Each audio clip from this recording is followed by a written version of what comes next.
मित्रांनो, मला एक गोष्ट कळाली नाही, की सर्वजण कुंभमेळ्याला अंघोळीसाठी जातात, की जेणेकरून त्यांची पापं सर्व नाहीशी होतील व त्यांना मुक्ती मिळेल. मला एक गोष्ट कळाली नाही, सर्वसामान्य माणसांनी कोणती एवढी पापं केलीत? का तुम्ही अंगुलीमालसारखं खूप लोकांचे मारले आणि त्यांच्या अंगठे जे आहेत ते गळ्यामध्ये घातलेले आहेत, असं अंगुलीमाल करायचा. तसं काही तुम्ही केलेत का? किंवा वाल्या कोळी लोकांना मारत होता, असं काही तुम्ही केलंय का? जर एवढे मोठे दरोडेखोर जी लोकं होती, ते सुद्धा मुक्त होऊ शकतात. ते सुद्धा ब्रह्मज्ञानाला प्राप्त होऊ शकतात. मग तुमच्यासारख्या सामान्य माणसाने एवढी कोणती पापं केलीत, की जे तुम्ही सारखं-सारखं कुंभमेळ्याला अंघोळ जाऊन करतात?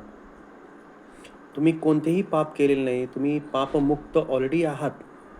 देव तुमचे छोटे-छोटे पाप मोजायला बसलेला नाहीये. तुम्ही कोणाला काही छोटंसं काही बोलला असाल किंवा जे काही थोडंफार जे असेल, तुम्हाला असं वाटत असेल, "अरे, आपण खूप पापी आहोत की काय?" हे मनातून गैरसमज काढून टाका तुमच्या.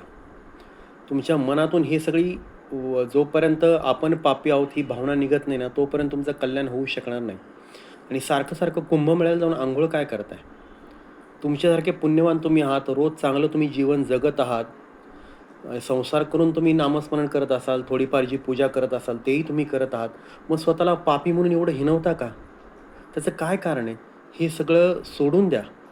तुम्ही ईश्वराचं तुम्ही एकदा जरी नाव घेत असाल, तर तुम्ही खूप छान आहात, पवित्र आहात असं समजा.